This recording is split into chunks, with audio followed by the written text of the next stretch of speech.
किशन एक अनाथ लड़का था। बचपन में ही उसके माँ बाप गुजर गए थे।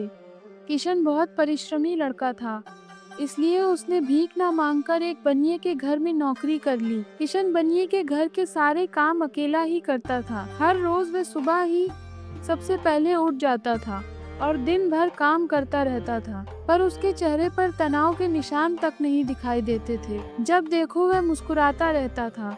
काम कितना ही कठिन हो, कभी किसी को काम के लिए मना नहीं करता था। इसी तरह परिश्रम और लगन से काम करते करते एक साल बीत गया, किंतु बनिए ने उसे तनख्वाह न दी।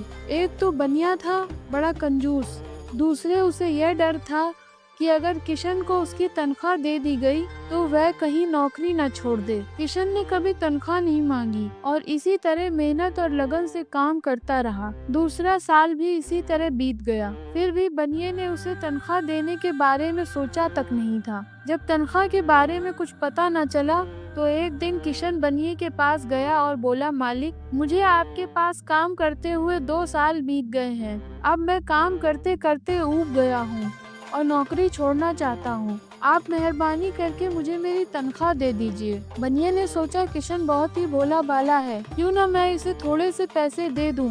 अगर कुछ कहेगा तो और पैसे दे दूंगा।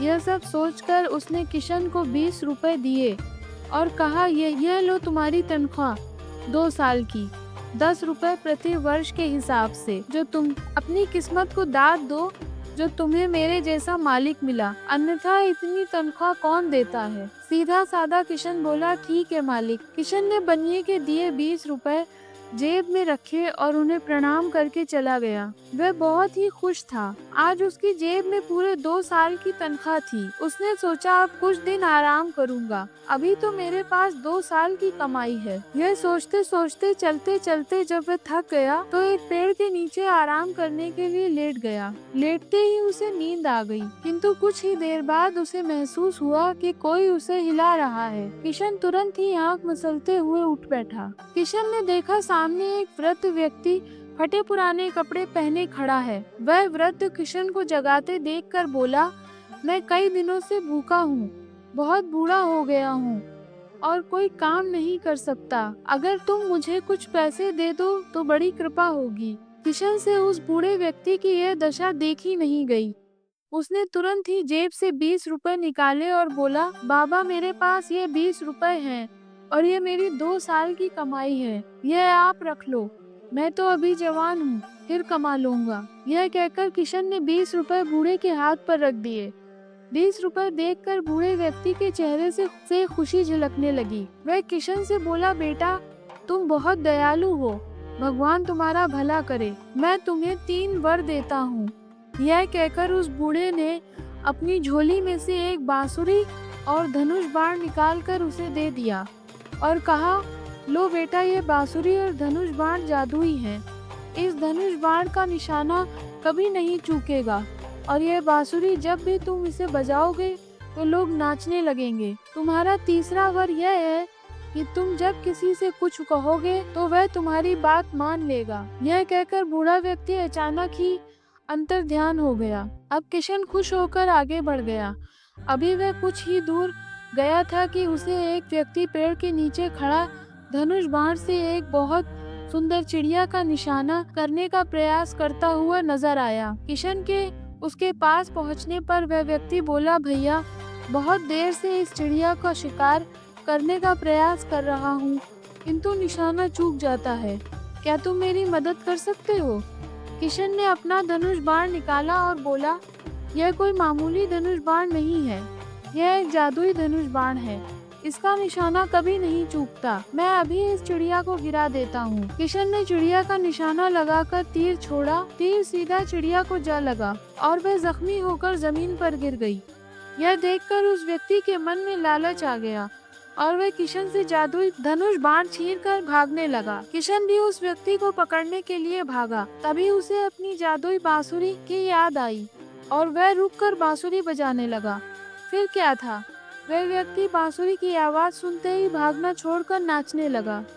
नाचते नाचते वह एक कांटेदार झाड़ी में गिर पड़ा, किंतु किशन ने तब भी बांसुरी बजाना नहीं छोड़ा। तो वह व्यक्ति उठकर कांटों के बीच ही नाचने लगा। कांटों के बीच नाचने से उसके सारे शरीर पर कांटे चुभने लगे और वह जोर जोर से चिल्लाने लगा, मुझे क्षमा कर दो, अपने धनुष बाण वापस ले लो, मैं तुम्हारे आगे हाथ जोड़ता हूँ। ईश्वर के लिए बांसुरी बजाना बंद कर दो, वरना मैं मर जाऊंगा। लेकिन किशन बांसुरी बजाता जा रहा था। आखिर जब वह व्यक्ति काफी घायल हो गया और जोर जोर से रोने लगा तो किशन को उस पर दया आ गई। किशन ने बांसुरी बंद कर उस व्यक्ति से पूछा, अब तो कभी चोरी नहीं करोगे? नहीं नहीं, मैं कभी चोरी नहीं करूंगा, मुझे माफ कर दो। मेरे पास एक मोहरों से भरी थैली है, वे ले लो, पर बांसुरी न बजाओ। यह कहकर उस व्यक्ति ने किशन को मोहरों से भरी थैली पकड़ा दी। उसने किशन को धनुष बाण भी वापस कर दिया और दिल ही दिल में गाली देता हुआ सीधे कचहरी पहुंच गया। उसने कचहरी पहुंचकर रोते रोते हाकिम से कहा, हुजूर, मैं लुट गया हुजूर। एक बदमाश ने मुझे मारकर अधमरा कर दिया और मुझसे मेरी मोहरों की थैली और धनुष बाण छीन लिया है। कौन है वह बदमाश, कहाँ रहता है? हाकिम ने पूछा। यह तो मैं नहीं जानता हुजूर, पर उसके पास एक धनुष बाण और एक बांसुरी है, उन्हीं से उसे पहचाना जा सकता है। वह व्यक्ति कराहते हुए बोला। अभी किशन कुछ ही दूर पहुंचा था कि सिपाहियों ने उसे पकड़ लिया, के पास ले आए। हाकिम किशन से बोला, देखने में तो शरीफ लगते हो, बताओ तुमने इस व्यक्ति को क्यों मारा पीटा और इसका धनुष बाण व मोहरों की थैली क्यों छीन ली? यह झूठ बोलता है हुजूर, मैंने तो इसे हाथ भी नहीं लगाया और मोहरों की थैली तो इसने खुद ही मुझे दे दी। इसे मेरा बांसुरी बजाना अच्छा नहीं लग रहा था हुजूर, किशन ने कहा। हाकिम को किशन की बात पर यकीन नहीं आया। बांसुरी बजाना बंद करवाने के लिए कोई मोहरों की थैली क्यों देगा? अतः यहाँ के कानून के मुताबिक हाकिम ने किशन को फांसी की सजा सुनाते हुए पूछा, मरने से पहले तुम्हारी कोई आखिरी इच्छा है तो बताओ। हुजूर, मैं मरने से पहले कुछ देर बांसुरी बजाना चाहता हूँ। किशन बोला, नहीं नहीं हुजूर, ईश्वर के लिए इसे बांसुरी मत बजाने देना।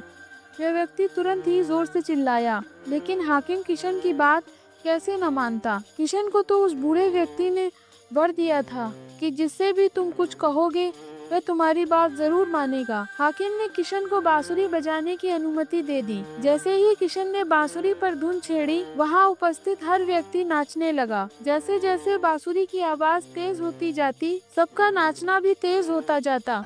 काफी देर तक यह क्रम चलता रहा। सब थककर बेहाल हो गए। तब हाकिम गिड़गिड़ाकर बोला, मैं तुम्हें आजाद करता हूँ, पर ये बांसुरी बजाना बंद कर दो। हुजूर, अब तो आपने देख लिया, जैसे आपने मेरी बांसुरी बजाना बंद करवाने के लिए मुझे प्राण दान दे दिया, उसी तरह इस व्यक्ति ने भी मुझे खुद ही मोहरों की थैली दे दी थी। किशन ने हाकिम को बताया। हाकिम ने तुरंत उस व्यक्ति को जेल में डाल दिया और किशन को छोड़ दिया, क्योंकि अब तक हाकिम भी सारी घटना समझ चुका था।